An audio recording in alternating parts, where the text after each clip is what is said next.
In 1956, three teens from Liverpool, John Lennon, Paul McCartney, and George Harrison formed a musical group and called themselves the Quarrymen.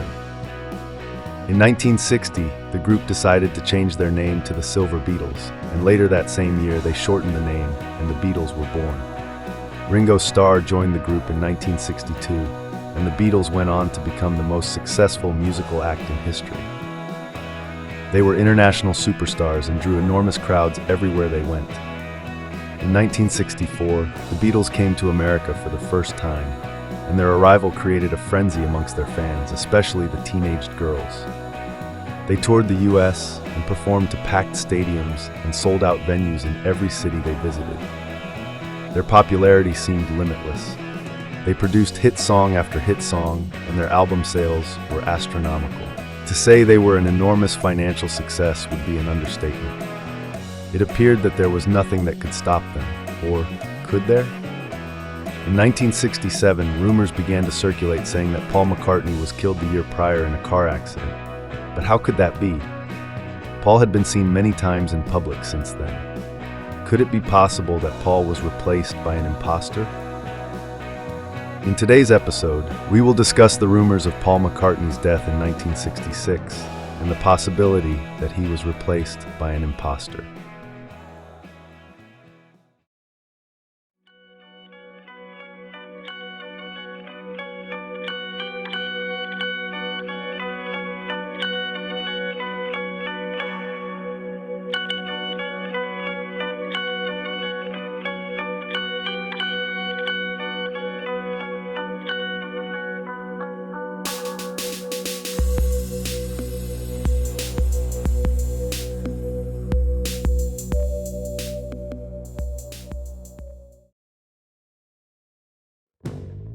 According to the Paul is dead theory, Paul McCartney had died in a car crash in 1966.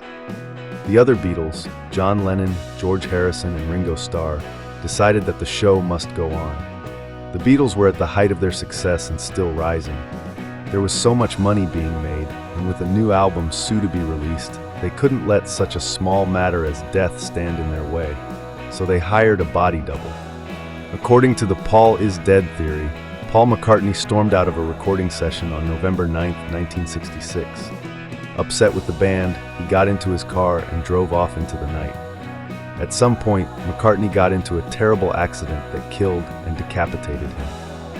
But this put the other members of the Beatles in a bind. By 1966, the band had released their albums Rubber Soul and Revolver to critical acclaim. They had played to 55,000 fans at Shea Stadium. The Beatles were on an upward trajectory, and they couldn't let something like death stop them. As the theory goes, Lennon, Harrison, and Ringo decided to keep on playing without McCartney. But they also resolved to hide his death from the public. So the remaining Beatles hired a Paul McCartney lookalike named William Campbell, also known as Billy Shears. Campbell, luckily, not only bore a striking resemblance to McCartney, he could sing like him and even write good songs. However, the other Beatles felt guilty about swapping out McCartney and never mourning his death. So they began to leave subtle clues in their album artwork and songs. Proponents of the Paul is dead theory point to a number of these clues as proof that Paul McCartney died in 1966. On October 12, 1969, Tom Zarsky called into a radio show on WKNR, hosted by DJ Russ Gibb, to discuss the Paul is dead theory. He requested that Gibb play the intro to Revolution 9 backwards from the Beatles' White Album. As audiences across the country listened, they heard what appeared to be a man's voice saying, "Turn me on, dead man." The backward track acted as a spark and ignited the Paul McCartney conspiracy across the globe. In addition to Revolution 9 on the White Album, Beatles fans pointed to several other clues about Paul McCartney's death from the band's library. For example, Strawberry Fields Forever contains a backward message that seems to say, "I buried Paul." And I'm So Tired appears to have yet another backward clue which says, "Paul is dead. Miss him, miss him, miss him." Plus, fans had plenty of new material to sort through. The Beatles had released Abbey Road just a few weeks before the Paul is dead theory blew up. Believers in the theory focused on the Abbey Road album cover itself. They claimed the imagery evoked a funeral procession. Lennon, dressed in white, represented the priest. Starr, in black, portrayed an undertaker, while Harrison, wearing full denim, suggested a gravedigger, and McCartney, out of step with the others, not wearing shoes and eyes closed, was clearly meant to represent his own death. The list goes on and on. Fans also point to the Volkswagen Beetle behind the band with the 28 if license plate. If McCartney was alive, he would be 28. And they didn't stop at Abbey Road. The entire concept of Sgt. Pepper's Lonely Hearts Club Band, the introduction of an alter ego, Billy Shears, seemed to scream conspiracy theory. On that album cover, believers note, the cutout figures represent mourners at a funeral. McCartney holds a black instrument while the others hold brass, signifying his death.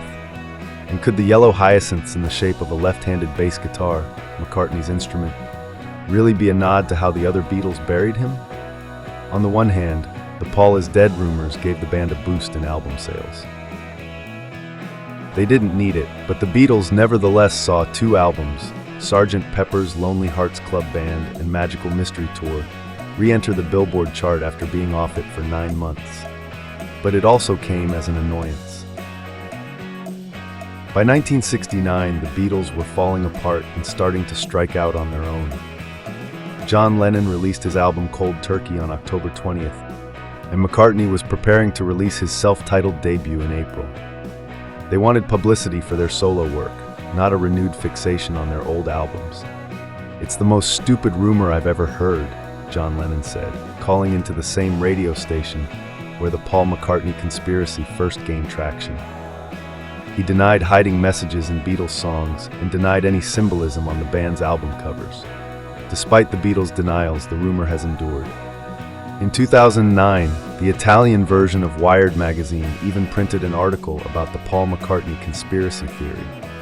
Their piece featured a study by 2 forensic scientists who used computer technology to compare the measurements of McCartney's skull before and after the car accident. They claimed to find that McCartney's face did in fact look different. They pointed to differences in McCartney's nose, ears, and mouth. McCartney shrugged it off. That same year he said, "I think the worst thing that happened was that I could see people sort of looking at me more closely. Were his ears always like that?" But despite persistent denials, and even though McCartney had released a number of hit albums as a solo artist, rumors of Paul McCartney's death persist, even to this day.